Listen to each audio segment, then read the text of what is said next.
If you have not fishbowl, definitely volunteer yourself now to fishbowl so that way you get your credits. It is getting close to the end of the semester. I don't know if we'll have another opportunity after today to fishbowl. So if you have not fishbowled, please volunteer. If not, I'll open it up to conversation, or if somebody just wants to jump in the dialogue. Yeah, I haven't fishbowled. I Okay. can volunteer. Thank you, Luis. Anybody else that has not fishbowled? Because I believe, I may be mistaken, but at most you may have one more day outside of today to fishbowl, but this is probably our last day.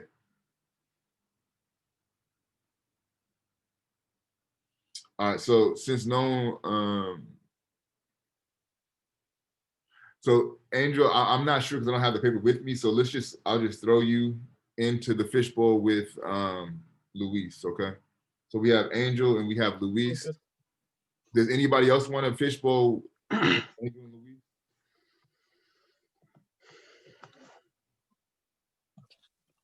I could fishbowl if no one else, if there's people that if everyone fishbowled already. Okay. Well, I think you should be fine, Tori. So we'll throw you in as well. Anybody else wants to fishbowl? Okay. So we'll have Angel, Luis, and Tori will start off our fishbowl.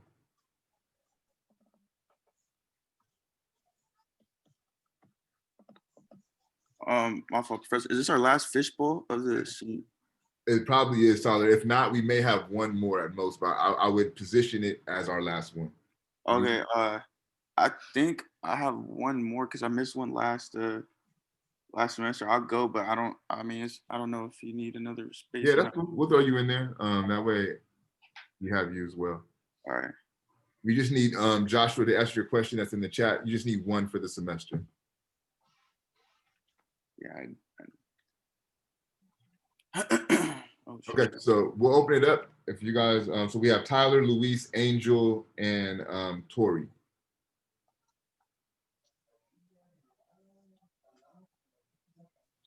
Yeah, I could start it. Or, yeah, so you can go ahead too if you want. No, you go. All right. Yeah. So, yeah, that documentary like really stood out to me. One of the things right away that I forgot the gentleman's name, but the historian, the LA historian, when he was talking about the change in the chief of police, and he talks about how he went to the South and recruited Southern former Army or Marine soldiers to come into the police. And when he said like he wasn't corrupt, he was just he was just racist, you know. Yeah. And I was like, before I would have been like, what's the difference? But I was relating that to today, like I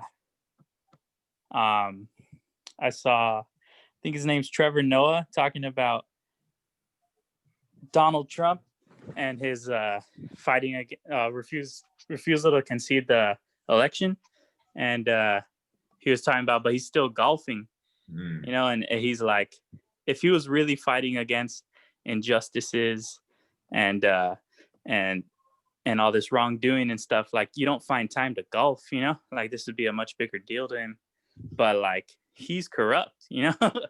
like I mean, he's racist too and all kinds of other things, but you know, like there's a difference. And like there was still a big mindset in the people back in those days, like in the 60s. There was just a lot of people like that were racist, you know, and that's when like it laid out the foundation of a lot of these communities in LA, and like it just set them off to a really bad start, you know. And yeah, that was one line that really stood out to me, about the sheriffs and the police and stuff. And then too, the white flight, like with the white people leaving, also went the like care for that city and for that community. So like the funding and everything, since there's not people there that we care about, like why should we put in money to help that community, you know?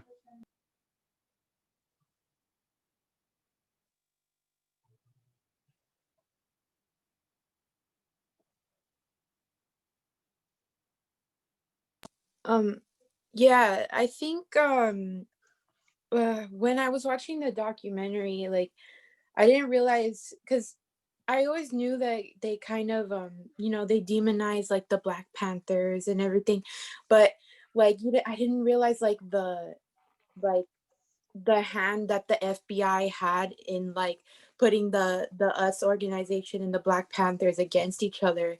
And essentially that's kind of like what led to, the battle today between the Bloods and the Crips. It's a lot of like government corruption. And I remember, like, it's funny how people they'll demonize even Malcolm X. They'll demonize the Black Panther Party because they're worried about the control, but then they'll praise like other Black leaders that are peaceful, like like MLK, my Martin Luther King Jr. He's great, but like they'll demonize the ones that aren't, so like, oh, we want just the peace between each other. um and also I found it when I was watching the interview with sorry, what's his name again? NIP. Yeah, Nipsey Hussle. Nipsey Hussle. Okay, so I was watching the interview with him, and when he mentioned Michael B. Jordan's line where he says, "Bury me with my ancestors in the ocean, because they'll know that death is better than bondage." A lot of the times, like, you could tie that in to today, because like the police, like when they're talking about the Bloods and the Crips kind of getting into the drug business, and how a lot of the times it's just because they need money, they're desperate, like the government's not putting money into these communities. And then you have the war on drugs, which puts them in jail, and so like these Black people in jail, people of color in jail, um so, and they'll claim it as like a good thing, they'll brainwash the public into a good thing. And so it just kind of, I don't know, my brain is kind of everywhere, but that's just where I was at with these.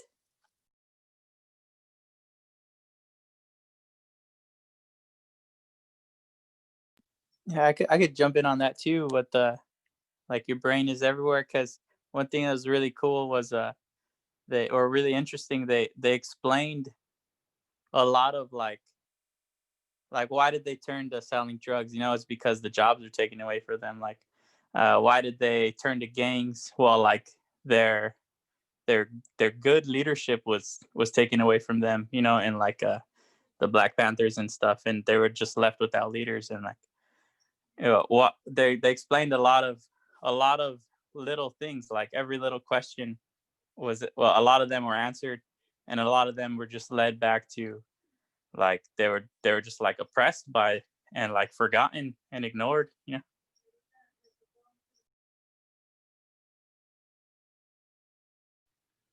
Angel or Tyler want to jump in?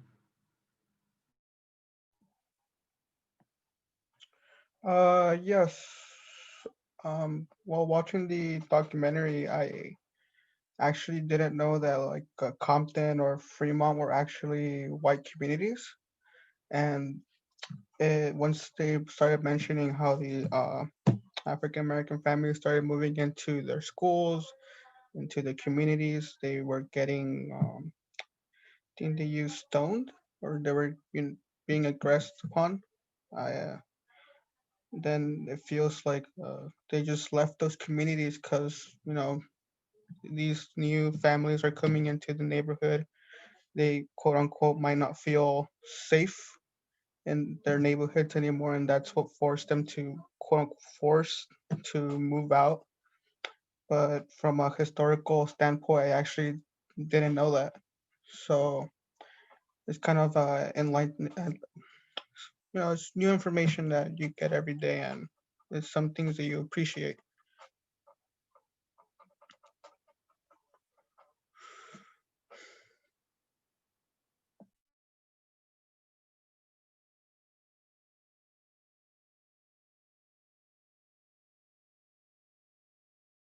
Tyler, I think you're the only one left, man. For sure. Well, I got from what I got out of the video was, I mean, it definitely kind of like, well, definitely connected with the video of last week with the LA 92. It kind of just was like a segue into it. I mean, but like kind of flip backwards. Like, you know, it was, I guess, showing us the start of how everything came about, like the foundation, like the lead up to 92. And I will say I never knew about Bunchy Carter. I never knew about Bunchy Carter, so that was something interesting to learn about, how he was assassinated on the UCLA campus. And also from what I got out of it, it's like, obviously I kind of already knew this, but it was just like reaffirmation, like with the Federal Bureau of Investigation, like they literally like did everything they could to like knock down every Black leader at that time, which obviously, I mean, most of us know, but it's just crazy how like that's our own government right there. That, you know, what was it? J. Edgar Hoover said that Black Panther was like the biggest threat to American society ever or something, which is like crazy. Knowing like how powerful the mafia and so many other like underworld organizations were during the time. But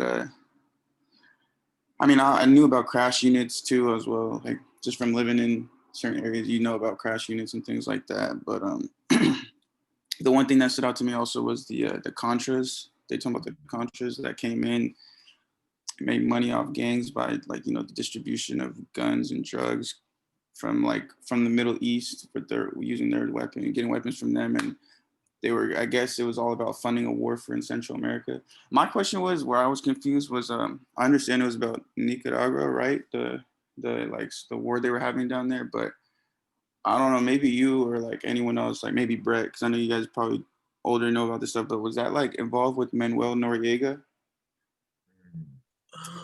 I can't say off top, Tyler. That's a good question. I don't know, man. I would have to do some more research, but there's a show on FX called Snowfall that deals with this subject matter pretty specifically. And I mean, it's a TV show, but like they're dealing with the whole government funding of the Contras and influencing and putting drugs into Black communities to fund that military operation. It was originally produced by John Singleton, and then he made his transition. So I believe it's on season 3 now, but it's a really dope show. Couple of things then, just kind of to piggyback on what was mentioned. One, the title of the film, right? I don't know if that stood out to anybody, right? The Bastards of the Party. And if you think about what a bastard is, right? And when they talk about the party, they're talking about the Black Panther Party. So in effect, they're saying that gangs are the offspring of these Black Panthers who've been eliminated, which in effect making these gangs bastards, right? They don't have the father figures in place to be able to organize and place them and guide them and give them direction, right? Tyler mentioned Bunchy Carter. Yeah, it's probably one of the most slept on figures in LA culture. Like, so they talk about how, and one of the reasons why I included the Nipsey Hussle interview, right, is in the film they talk about how the street Slauson, which essentially goes through all of Los Angeles and goes through the premier Black areas in Los Angeles. They became one of the biggest gangs in the early 60s, right? There was like the Slausons and the businessmen. And Bunchy Carter was able to go in and organize all the Slausons, and that would in fact become the Black Panther Party for LA, right? So for those who are familiar with UCLA, they're on UCLA's campus is Bunchy Hall, right? And that's where a lot of the Black activities are held on campus, which is in effect named after Bunchy Carter himself. So yeah, this is one individual, when you think about Los Angeles folklore, that really, I mean, he should have a street named after him as well, right? Like he's that significant in LA culture. You guys mentioned the factories being torn down, which led to the unemployment, which led to the need for drugs to be as a means of economic fortification. One thing that was not mentioned, but was really stood out to me, was the role the media played in highlighting the incidents with the Black leather jackets, right? And they said this was all the cause of the gang culture, right? But the documentary tells a different story, right? But the media was really responsible for making that bigger than what it was. You know, and you guys also mentioned how the gangs were initially formed to ward off violence against the Black communities as they tried to go to other parts of Los Angeles. Again, you know, one thing that I heard in Tori's conversation when she talks about the splintering between Malcolm X and Martin Luther King, it's really implicitly the notion of respectability politics, right? So Martin Luther King, he did it the right way because he was nonviolent, right? Malcolm X was a little bit more irresponsible, okay? But if we are to take that approach to the way that gangs are viewed, they're viewed as a social pariah, right? But one thing that this documentary does is tells a different story, right? It really shows gangs derived out of necessity for protection, necessity for economic opportunity, right? And really, I think if we are to blend the 2 weeks of material, the LA 92 and what we watched this week, you see how gangs they kind of serve as a pseudo police force, if you will, right? So the things that the police does not touch or does not get their hands involved in, gangs do, right? And when the rebellions were kicking off in 92, the gangs were the ones that were organizing the street activity, right? And again, because of this notion of respectability politics, gangs get a bad rap. Now, I'm not saying that they're a completely positive phenomenon within the Black community. One thing the documentary does do is shows you all the violence and the death that kind of goes along with that. Being 37 and growing up in those 90s, that I could tell from a Black perspective, that was probably the biggest fear for most Black parents, was to have your child get caught up in gangs. And again, to go back to the media really made gang culture a popular phenomenon.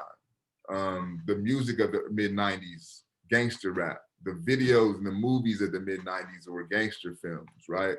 So when you were shown images of Black culture, they were shown from that trope and from that prism, right? So when you identify with being masculine, right, that gang image was the identifier, right? And that's how you would project, perform, and embody masculinity, because that's what was displayed to us.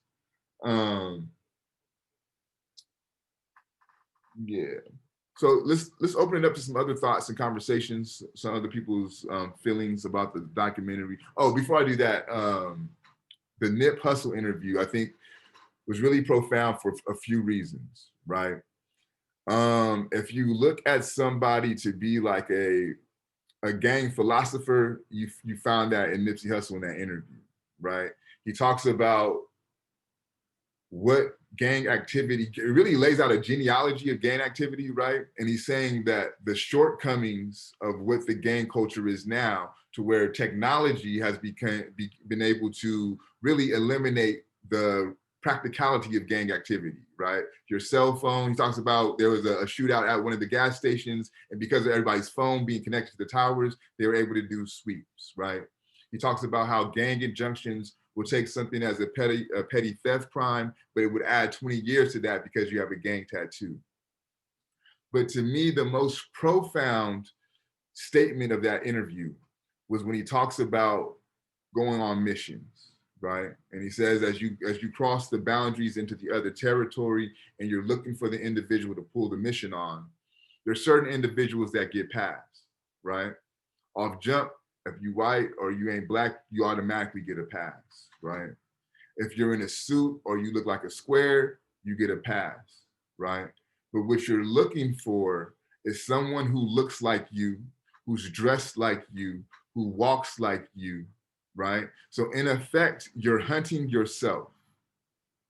And to me, that's a profound analysis of Black on Black violence, right? Everyone likes to throw this term out there. Well, yeah, police are killing Black folks, but Black folks are killing Black folks too, right?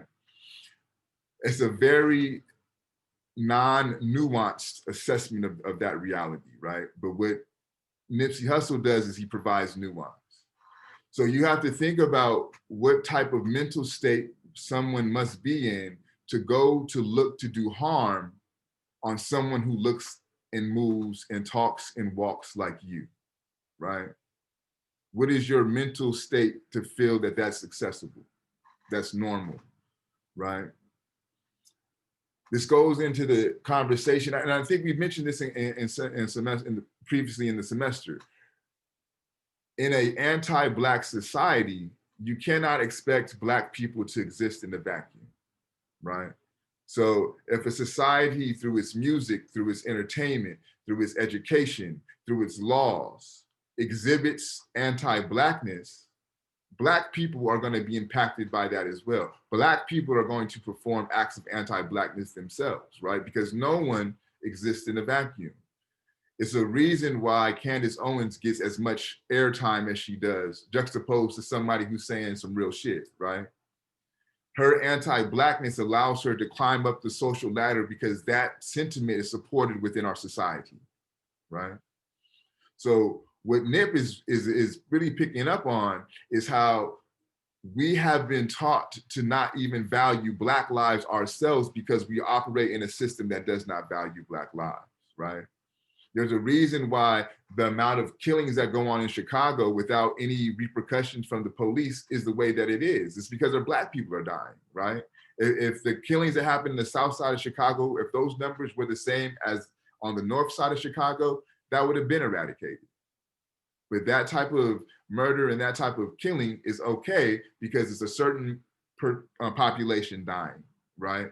So, but I just want to make sure that you guys are attentive to what Nipsey Hussle was really doing and what he was analyzing in this gang culture, right? And really where he was trying to shift and push gang culture towards more legitimacy, right? He's really trying to push gang culture back to what it started as in its inception, right? A community organization that supports and provides for the needs of the community. And that's really the vision that he was moving towards before he got snatched from this earth. But I'm curious to hear other people's thoughts.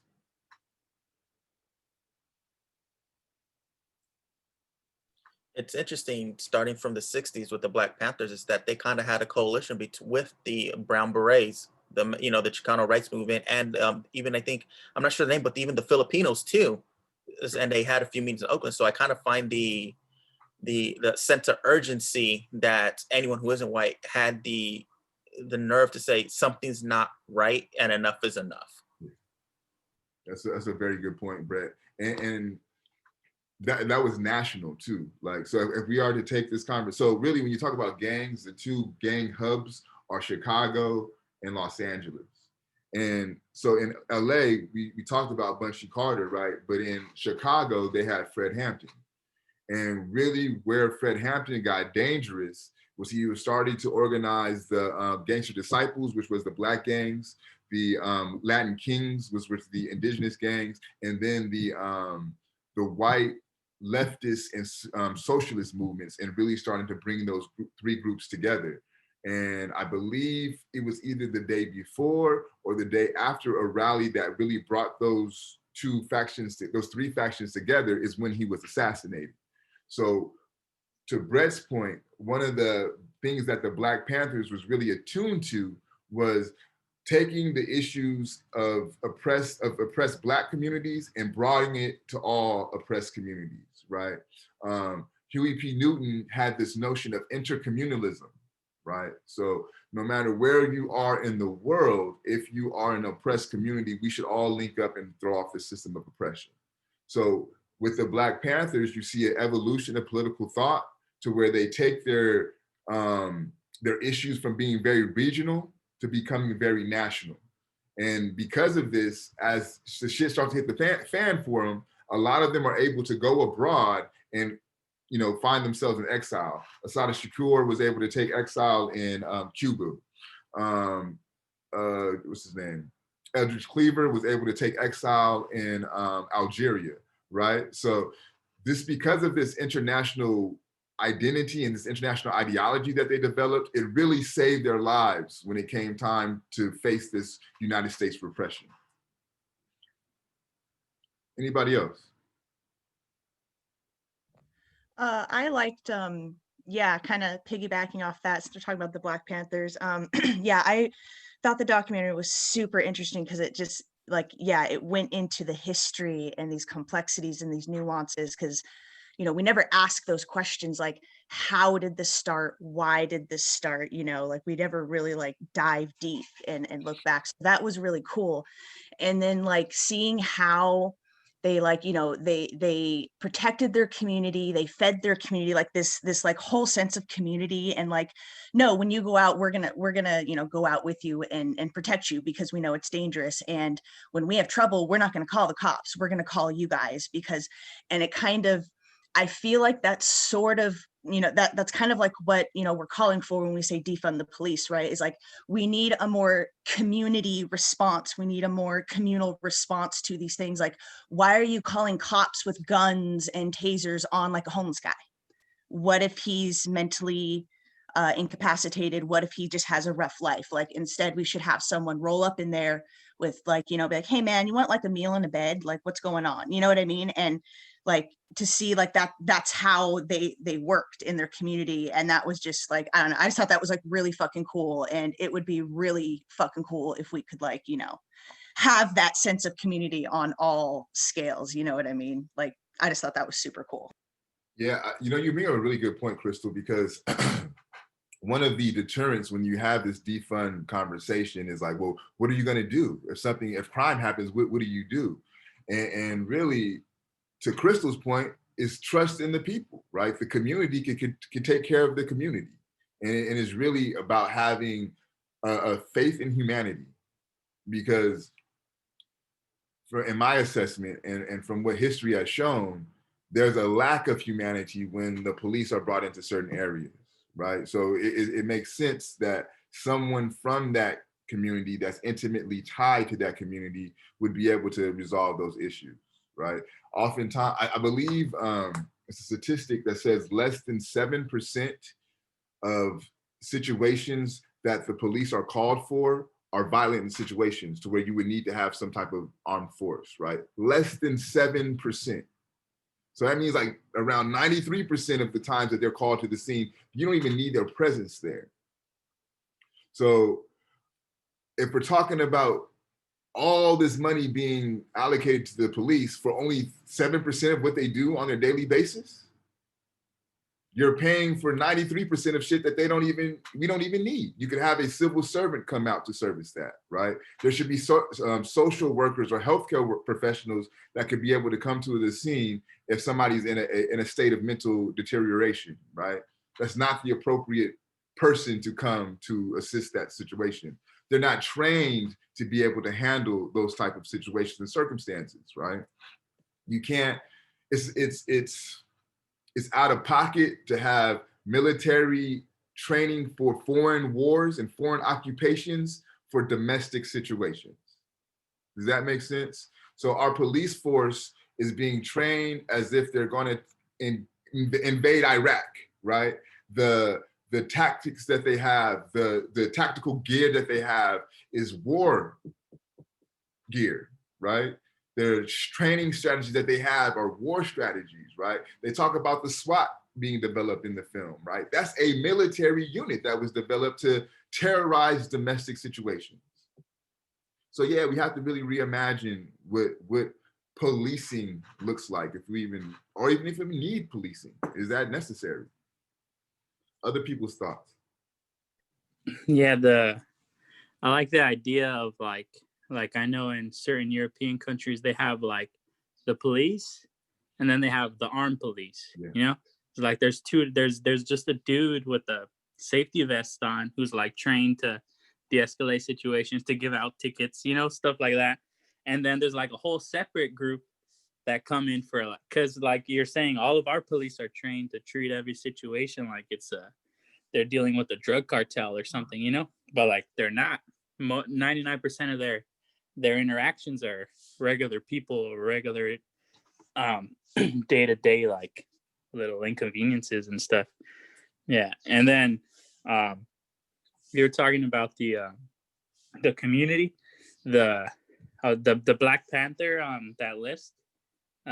Forget what it's called, but yeah, a lot of it was just about like kind of allowing them to have a community, you know, like they force them all together, but they don't really give them the opportunity to be a community, you know. And like, so because when they ask for the to be the jury for their own people, you know, to the building the houses and stuff, like we'll build it ourselves, you know, like just let us come up, you know. But Yeah. but they don't. And then yeah, one thing I wanted to ask was about the at the end where he's like the main guy talking, where he's talking about humanizing each other instead of like going by your nickname, by your street name. Like you should use your real name, and like instead of calling each other like foo and all this stuff, like call each other brother, you know. And but then yeah, because like it's harder to kill you, like because when he does use the example like break yourself brother, you know, like that's not the same thing, you know. Yeah. And then but then one thing I was kind of disappointed in, I was wondering what your opinion on was, it like at the end in the credits they used the street name and then the regular name. Like I wish they would have just used their name, you know. Yeah. But I don't know. Yeah, that was just one thing. I get you, Louis. Like if you're gonna make the claim, follow through with the claim.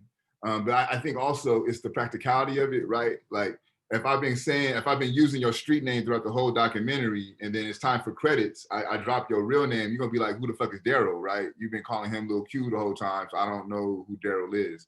So I think just from a practical standpoint, that's why they took that method. But I think also that's why they did it that way, to show you, okay, here's the street name, but here is the actual person, right? And that was their attempt to try to humanize the characters. But you bring up an interesting conversation, and as it pertains to titles and how you refer to individuals, right? And to me, I mean, I cannot think but the N-word, right? Like is that, yes, that has something that has been morphed into a term of endearment, right? And that is an aspect of African culture where you're able to take the worst of things and make them the best of things, right? We get the leftover scraps and we'll make soul food, right?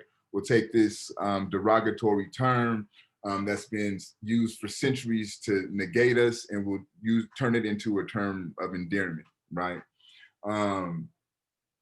But are there negative side effects to that as well, right? So if we're looking at what Luis is talking about, you know, what is lost in return in terms of a human interaction by referring to somebody as that, juxtaposed to brother, to God, to king, right? Just from an experiment, what I do is I'll call somebody God who typically uses the N-word instead. And it's ironic that they are more uncomfortable being referred to as God than they are the N-word. And to me, that's a fascinating social experiment, you know? So what is it to where you can associate yourself with something that has been pitted as inhuman, but you cannot associate yourself with something that's the highest of divinity, you know? And then now it's the phenomenon to where cultures outside of the Black community have taken on this colloquialism as well as a term of endearment. So what practices are they performing or participating in of subjugation as well, right? And just to be critical on the way that Black culture is able to proliferate itself and to spread, right? Not is it all good, right? So to me, that's something that Luis's conversations kind of sparked in my mind, because you know, you're right. Something's lost with the hood names, with these colloquialisms that are demeaning, right? Even though they're not meant to be that way, that's the origin of what it is, you know. Other thoughts on the documentary, the readings, anything that we covered this week? Yeah, adding to the gang names is, when you think about it, when you unpack it, the military and the police only go by last names too. And when I was in the military, I always felt that by not calling me by my last name, by my first name and only my last name or my nickname, is you kind of lose your self-identity. You're not who you are. And they say it's easier to call people by their last name than the first name, but really at some point you're like, I'm not Brett anymore. I'm just Hernandez. And it's really systematic, and it falls over into the gangs. Like in the documentary, the guy was in the military, and he got out and he showed the tactics. It's the same cycle over and over. It doesn't matter where you belong or what you do. It's just it just seems inevitable. And then too, the practicality of if I'm doing quote unquote crime, right? I'm not going to give you my government name, or I'm not going to use the government name. I'm going to make it at least a little bit harder for the police to try to track me down. So you're going to have to learn that government name or my birth name, because I'm not going to give that to you, right? So that's also, it's a survival tactic in the most practical sense. You know what I mean? And also in the documentary, Bastards of the Party, in the end, the main guy, he still didn't snitch, even though he's still trying to change the dynamics of gang culture. He still didn't. It's still entwined. Yeah. And to me, you know, I think one of the really profound statements is when you talk about squashing gang culture and you talk about like putting an end to the beefs, is lives lost. Right? Like, so you killed my brother, so I'm about to just to let that go for the sake of peace, right? And when you get to that level of it, and not to say it's justifiable, but I have two brothers, right? I have children, right? I'm looking at. Oh yeah, that was yeah. After seeing that Gucci Jeezy thing, I was able to tie it back to the documentary. Yeah. Yeah, so for those who don't know, Tyler, let those who don't know about Gucci and Jeezy know why that is relevant.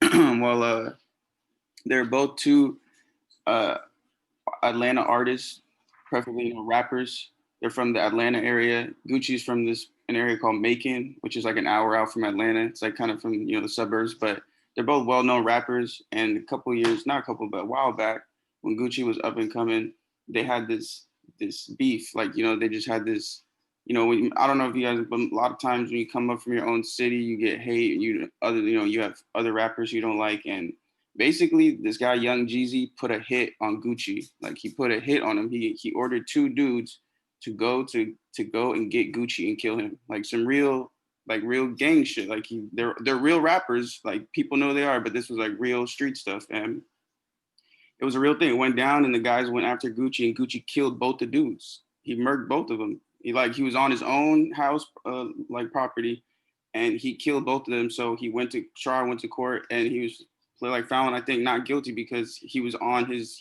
stand your ground law. So he got away with it. But then he ended up, after it happened, like, most rappers would, he makes a whole song about the situation, talking about how he murked his dudes. And I guess these were dudes that were Gucci's people. I mean, excuse me, Young Jeezy's people. They weren't just like some random dudes. They were people he actually knew, like people he like some youngins he ordered for the hit.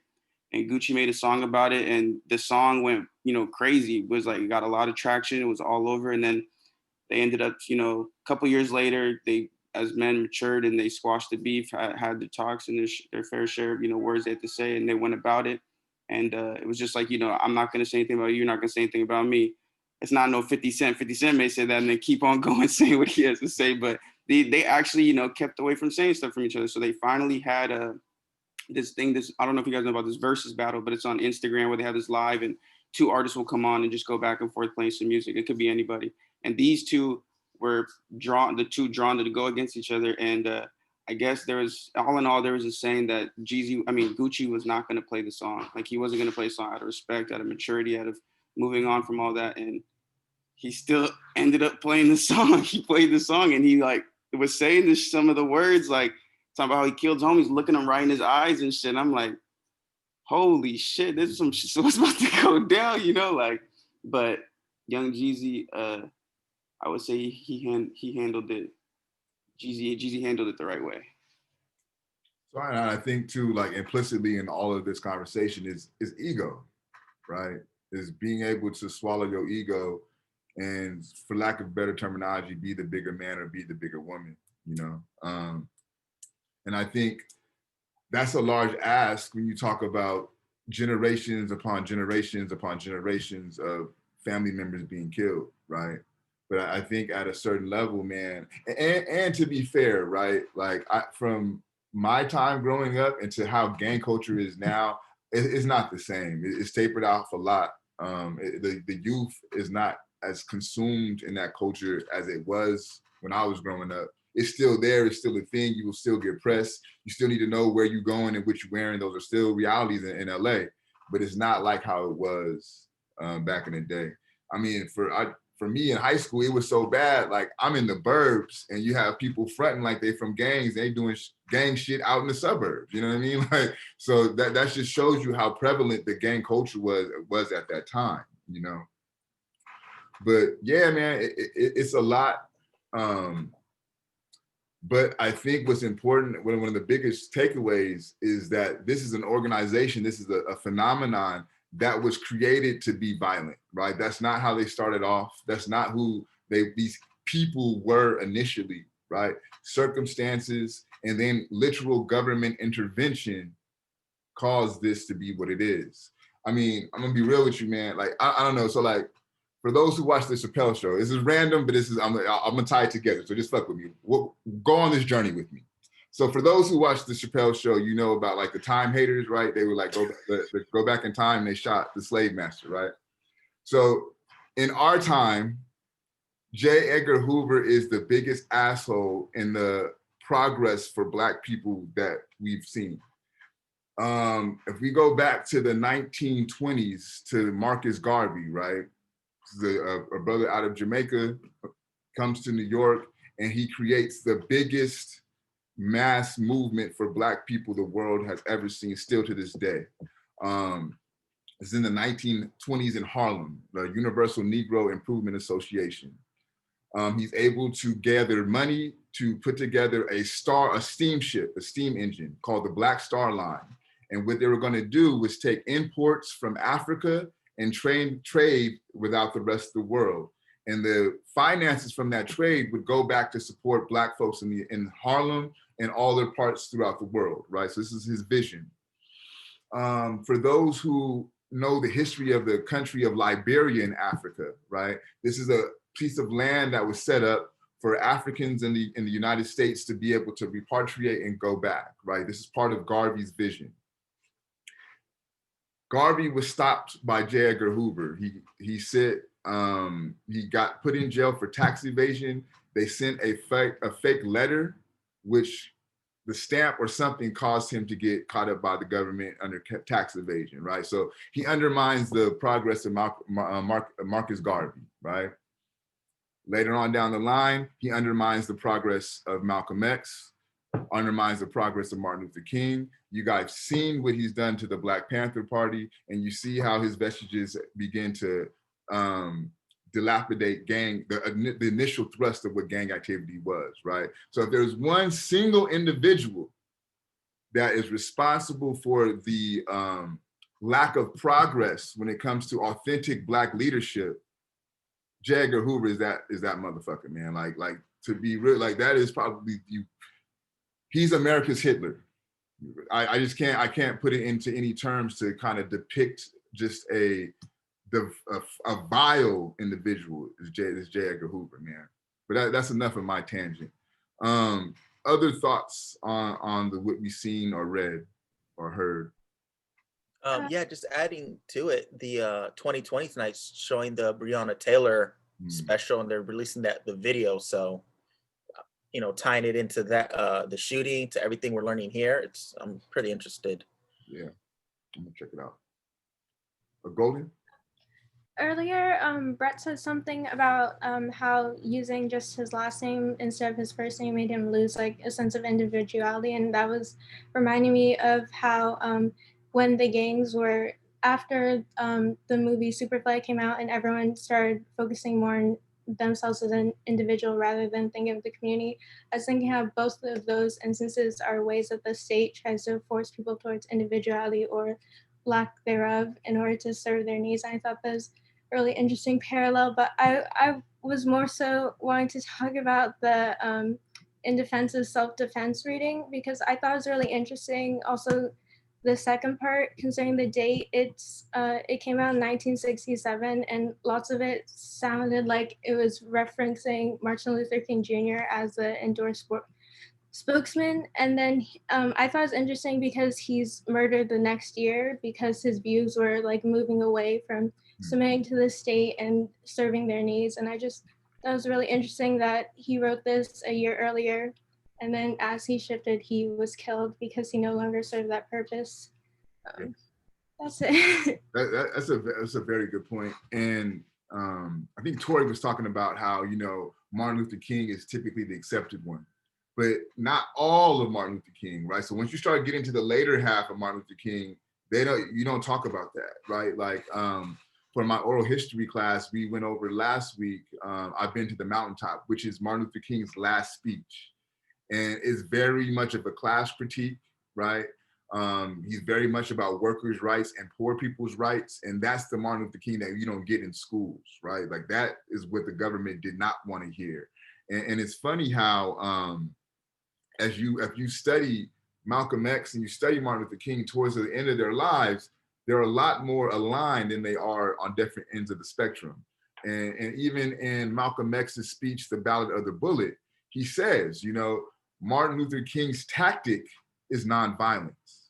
That's not my tactic. I have no problem with violence, right? But our goals are the same, and our goals are freedom. So, and if you study Malcolm, you know how hard line he was on these integration Negroes, is what he would call them, right? But so just to see him come to the point of the end of his career, we can make a statement saying that, you know, we're organizing and we're fighting for the same thing, we're just going about it in a different way. It shows that they were really more aligned than separate, and how everybody wants to, how we've been taught to understand them as separate, right? You know, and one of the reasons why I included this in defense of self-defense and with this what we watch, because it ties, it fits, right? Because again, if the gangs come out of the Black Panthers, and we're saying that the gangs are the offspring of the Black Panthers, it's important to kind of understand the ideology of the Black Panthers, right? Because that's going to in effect shape gang ideology, right? Although gang ideology is misguided, it's still being birthed out of this Black Panther ideology. So the 10-point program becomes important because that lays out what they want, what type of society that they're trying to envision. But then you get to this speech in defense of self-defense. So when you talk about Huey P. Newton, do know he's a doctor. He has his Ph.D., right? Like, and if you want to read an analysis of the state, read his dissertation. I believe he graduated from UC Santa Cruz. Brilliant writing. A brilliant, brilliant, brilliant political philosopher and political thinker. If you have time and you want to really kind of get into a critique of this government, read his dissertation. But you see kind of what he's up to in this speech. And I'm going to read the open paragraph because you see how sound he was in his analysis of our government system. So this was given June 20th, 1967. Men were not created in order to obey laws. Laws are created to obey men.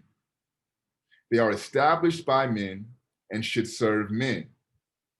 The laws and rules which officials inflict upon poor people prevent them from functioning harmoniously in society. I'm gonna read that one more time. The laws and rules which officials inflict upon poor people prevent them from functioning harmoniously in society. There is no disagreement about this function of law in any circle. The disagreement arises from the question of which men laws are to serve. I'm gonna read that one more time because that's important. There is no disagreement about this function of law in any circle.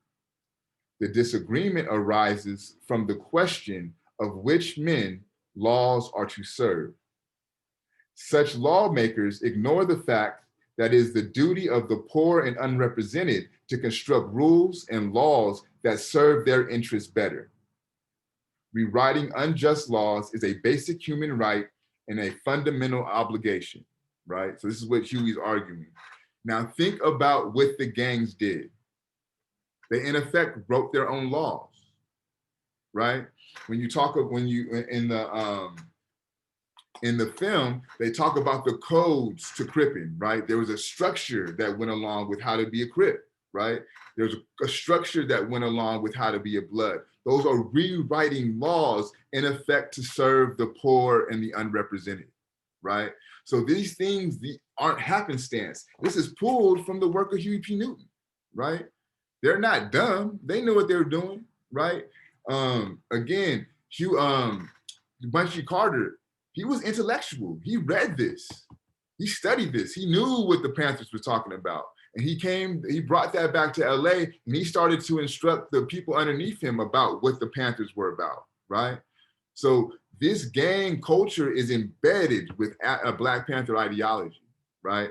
So when you think about their identifying with laws, they're not respecting their laws because Huey already told them that laws are but meant to represent the unrepresented.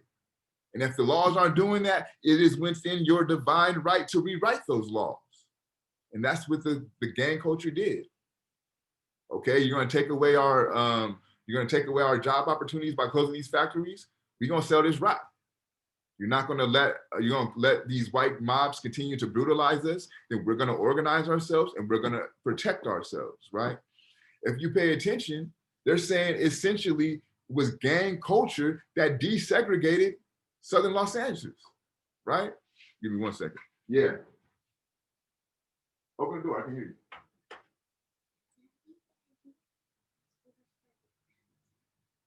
Nah, yo, it's not. It's at 2. You have an hour before your thing. I got you. No trip. Sorry about that, y'all.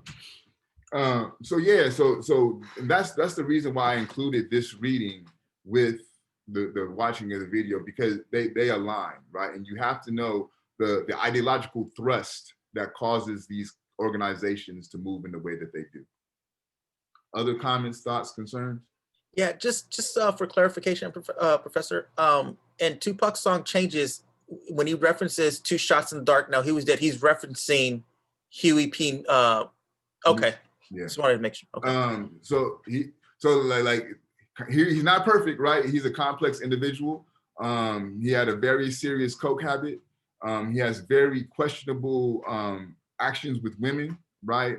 There's a book by this individual, Elaine Brown, who was a woman in the Black Panther Party who actually were to take over and run the organization when Huey was in jail. And she talks about the misogyny that Huey exhibited, how members of the Black Panther Party would be beaten viciously, right? If they were to defy or go against the orders of Huey P. Newton. But to Brett's point, I believe in '82, there was he was making a drug deal, and I believe the individual who was selling him the crack shot him twice, and that's how Huey lost his life. Yes. Tupac, another byproduct of the Black Panthers, right? Tupac Shakur, Mutulu Shakur, right? His mother, Afeni Shakur, she was part of the New York 21, the Black Panther organization in New York. In fact, when Tupac was being in her belly, she was in jail because of Black Panther activity, right? So when you think about Tupac's notion of thug life, right? The hate you gave little infants fucks everyone. That is in effect something that's derived out of the Black Panthers. When Tupac was in jail before he was before he was bailed out by Suge, he was meeting with Mutulu Shakur, and they were coming out with a new code for gangbanging, right? And if you pay attention in the 90s, right when 95, right when he's released, there was a gang truce that went into play. A lot of that gang truce was done under the organizing of Tupac, right? He had written codes for how gangs should behave, and they both, Bloods and Crips, acquiesced to those codes, right? So this is something that is a lot more organized than people give it credit for. This is something that's a lot more ideological than people give it credit for. And fundamentally, this is something that's revolutionary. Gang activity is a misguided revolutionary activity. Other thoughts? When I read through the Black Panther 10-point program and also seeing that how it like spread so far, I was just thinking to myself that all this was just common sense. It's common sense to be able to live and breathe and not be scared of police beating you. It's nothing that's too much. And even the statement says like when they're talking about reparations, they're asking for something that's modest. And it is modest. Everything is basic needs. It's not anything too outlandish. And whenever they demonize Black Panthers, it's so confusing because they're not asking for anything but basic needs and necessities. Yeah, and it's crazy because these organizations are produced because of human rights issues aren't being addressed. We have Black Lives Matter because America continues to ignore the human rights of Black people. We have gangs because America continues to ignore the human rights of Black people. You have the Black Panthers because America continues to ignore the human rights of Black people. So it's like America would rather continuously demonize these human rights organizations than afford human rights to a segment of their population. I think it's interesting too that while reading that 10-point program, that it's literally purposefully like lack of essential things like the right to peer trial. I think that's like I didn't know that was a thing, and that it could be possible to make trials less biased, but of course now, I mean, like they've had white juries and yeah. Yeah, and I think to your point too, Jay, think about what we watched last week, right? They made sure those police officers got a trial of their peers, right? The jury reflected them in Simi Valley, right? They moved them from LA because they did not feel that the jury would be partial to them. But in every other circumstance, the jury makes up predominantly white folks when it's somebody of color who's in the prosecution chair, right? Like, so what the Panthers is calling for is really for the American Republic to live up to what they say they're about, right? That's in the Constitution. You should be a trial of your peers. That's in their laws. That's not what the Black Panthers are saying. They're using their laws against them, right? So that's a very good point, Jade. Who else? While watching this, it kind of reminded me of the movie on Netflix, The Trial of the Chicago 7. Just because, like, especially with the Black Panther Party, where like the jury that they picked, like at one point in the film, supposedly one of the jurors were threatened by a letter from the Black Panther Party, like threatening their family and their friends, and like everyone knew that like the Panther Party weren't dumb enough to do that, and that with the FBI agents there, and after like in the movie, after the comments the FBI agents made, like you knew that it was the FBI who made that happen because that juror was for like the people who were being prosecuted, for the people on trial. And so like it just really reminded me of that, where it's like, yeah, like, you know, the FBI and like the government would do anything to kind of sway things in their favor, or to like, you know, show things that aren't as it seems, and to make the Black Panther Party seem even more violent than it actually like was. And you know, I think which you make me think about, Joshua, is how the tactics that the government used against the Black Panther Party, especially when you look at the US organization versus the Black Panther Party, you see those same tactics play out with the gangs, right? So it mentions in the video how they had established a gang truce, right? And then what they would do, cops would hop into a known Blood's car and go pull a drive-by in a Crip area, right? So that would break up the truce, you know what I mean? So these are when, and then it also says in the documentary, right, the gang violence is lucrative for the police force, right? So if we have a truce, then there's no need for these anti-gang task forces. There's no need to continually throw money into these type of departments, because there is no gang violence taking place. So in effect, to have things like gang truces is to do somewhat of a class suicide for the departments who are built to maintain gang police, right? So that's a very good point. And then haven't there been a lot of like times where gangs try to make peace with each other, and then like something like spontaneous happened, like in air quotes, spontaneous happened, that the so-called gangs did, and then it went back to being like rivals again? Yep, absolutely. There's a vast history of that within the way that this government system operates.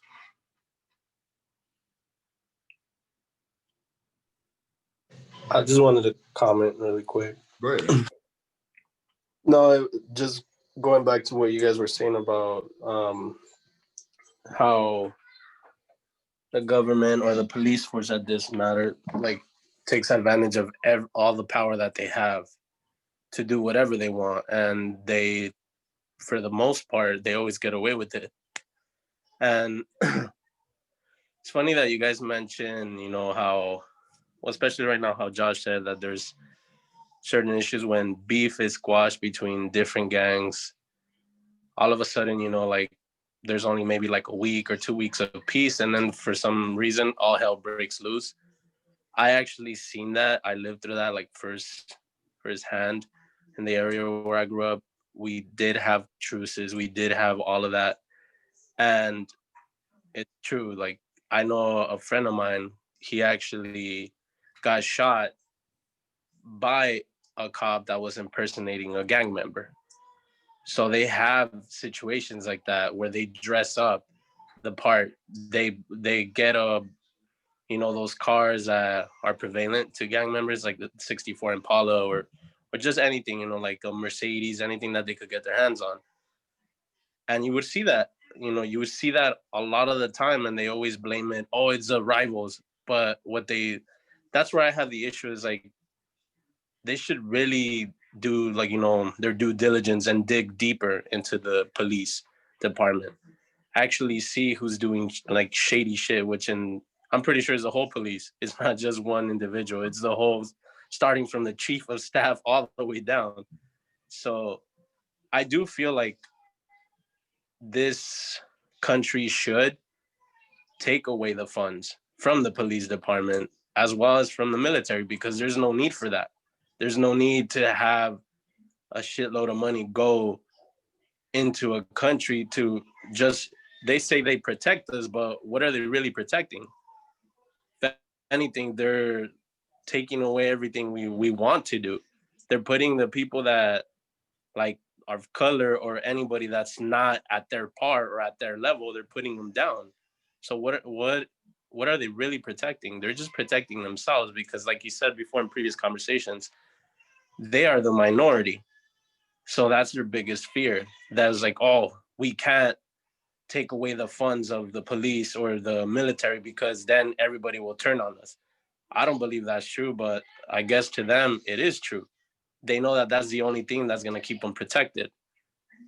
And, well, you know, I feel like it's about time. And honestly, this country has done more bad than good, you know, to people of color, that this actually it needs to change. And I'm hoping they do lose the money for funding, that they do vote, instead of putting that money in the police departments or in the military departments, they should put it in education.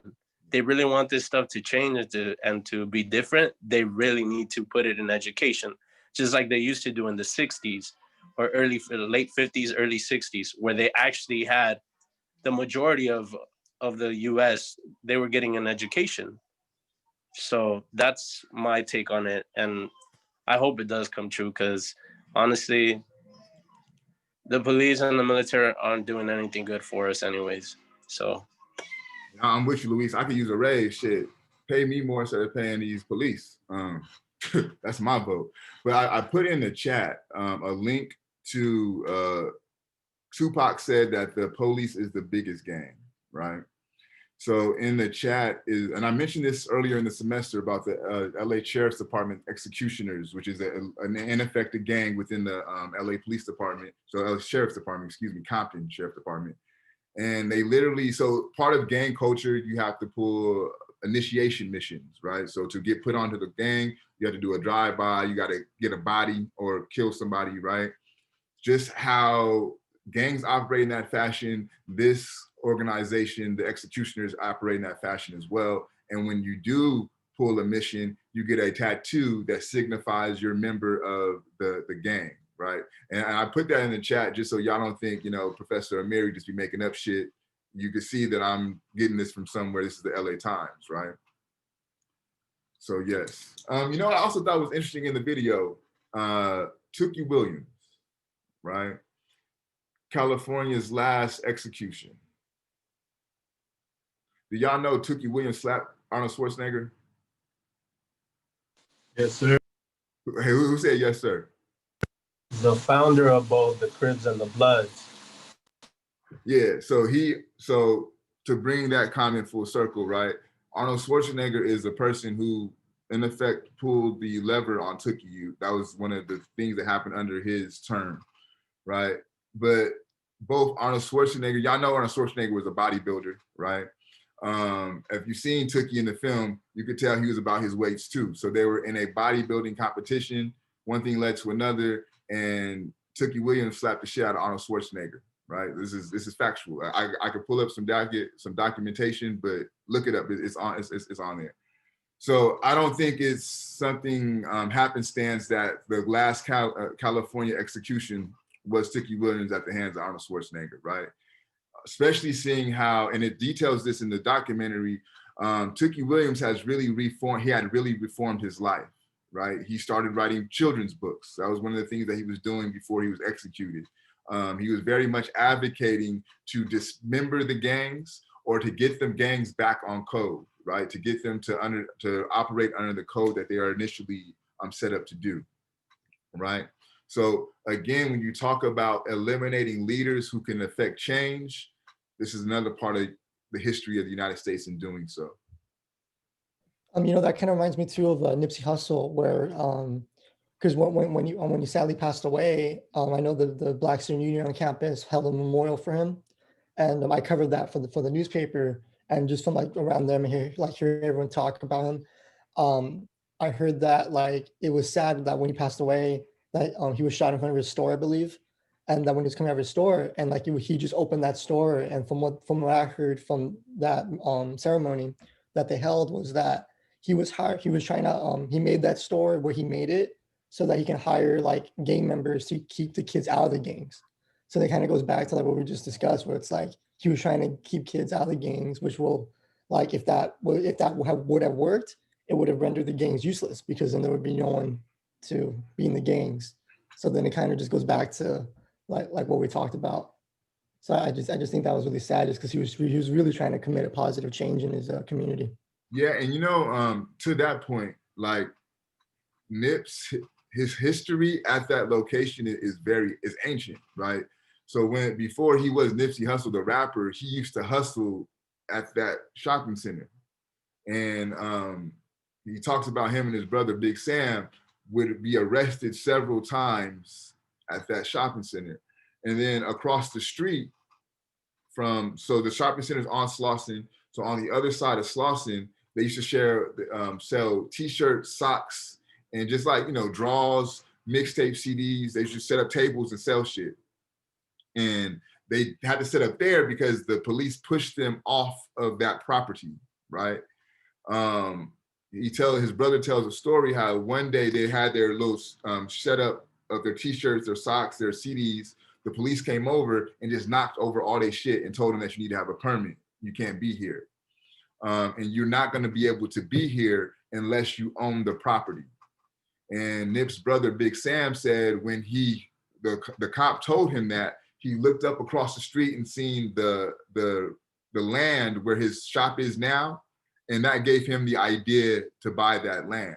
So they began from that point to be on the mission to buy up that property. And they in turn bought up that property, and it started in one building in that complex, and they expanded to maybe 4 or 5 buildings within that complex. And I believe they eventually took over the whole complex. And yes, to Joshua's point, right, they hired people from that area to work within that complex. The person who would come and clean up the facilities was somebody who was homeless in that area and would always wander around that area. And they hired him to give him something to do and to give him, just to put some money in his pocket and some food in his mouth, right?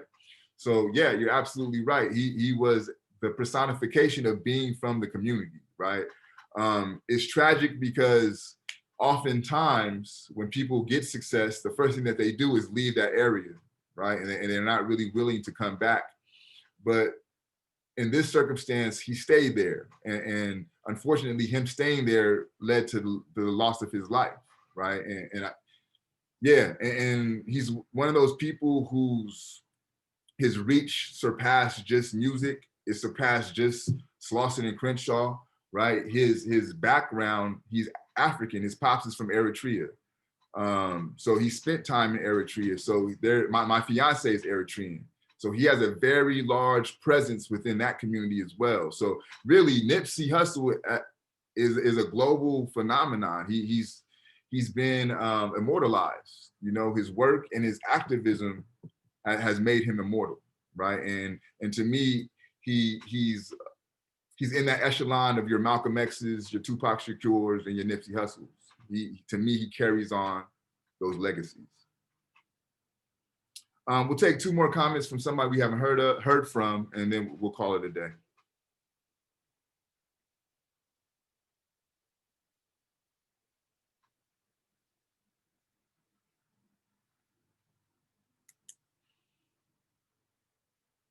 Two more comments.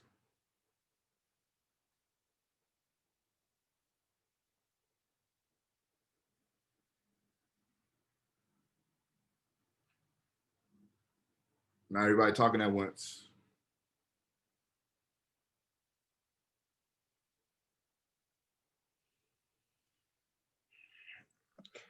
Yeah, so after hearing everyone's comments, I kind of remember this television series called The Shield, Okay. where this type of crash unit slash strike team would bust into gangs territory.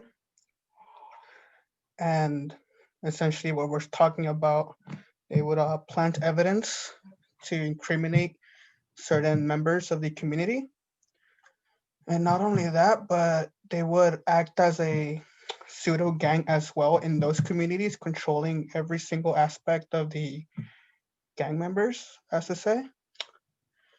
So it's just interesting to see how even in television they depict these older tactics. Yeah. Thank you, Angel. But you did fishbowl, bro. So we still need 2 more people who I have not heard from. So we have, for example, Thelonious, Ethan, Justine, Luis Gonzalez, Pablo, Sebastian, Isaac, Emilio, Kenny. I fishbowled, but I could talk. Okay, I'm sorry. So now you get Luis. That wouldn't count either. My fault, bro. All right. So somebody who we have not heard from. So we're not that hard. So we can go. It's 2 people. I can go. But yeah, so one of the comments that you kind of made earlier about how we really should get professionals to go out and handle things that require professionals. Like, I know lately I've been like seeing all these videos about like a kid with like autism having a moment, or like someone with like really like some like just having like a like requiring some sort of like professional health expert to like come and handle it, and they send police instead, and they totally like abuse the whole situation and stuff, and like make the worst out of it. And yeah, like that really like pisses me off to see, like especially because like for people that have like family members that are like that, I can't imagine like the anger that the family must feel, that like people who are supposed to be like helping you really like are not living up to that expectations, basically, that you're not feeling protected by the police and stuff. So that's something that I really think that we should handle as like a lot better as well. But also this is kind of like separate from everything else, but just kind of like a request. So like I know that Thanksgiving is next week, and I feel kind of like, because I know obviously like what we were taught in school is not or what actually happened and all that. So I just wanted to like see if you have any readings that you might know of and stuff. I know you kind of like focus on Pan-African studies, but do you have any stuff that you could share to kind of like the counter narrative, like you're like basically like what we learned in this class, just because I don't really like know where to start on that or how to like educate myself on that.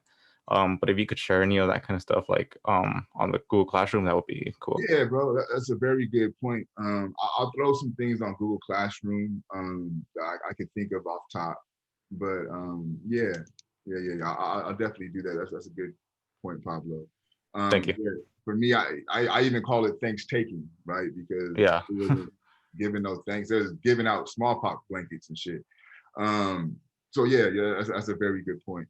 Let me pose you guys this question to close it out.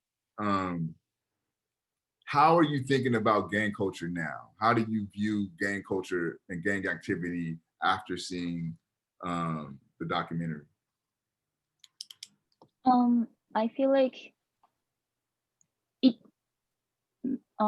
like for me personally, it made more sense why the gang culture happened, like why they had to be like that way, like because until I watched this documentary, I was just like, you know, like all of the information that I get about gangs were from like media, so like I didn't hear like counter storytelling like narrative, so it like made more sense to me, like what was really the problem, like what was like the cause of the problem. And then like I feel like it's really important to look at like what like what was really happening at the core, like at the beginning, like when like all of the stuff were happening, rather than just like judging from by like